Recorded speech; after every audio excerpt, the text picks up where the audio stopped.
Narito na ang mga balita mula sa GMA Integrated News.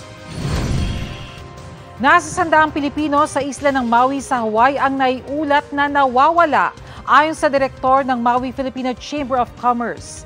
Ang Philippine Consulate General sa Honolulu, hinihintay pa raw ang official report mula sa mga opisyal ng Maui. Nakamonitor sila sa sitwasyon at inaasahan din daw na maraming Filipino ang naapektuhan ng sunog.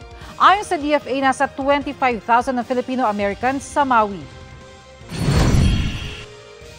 Narito naman ang iba pang balitang binabantayan ng GMA Integrated News.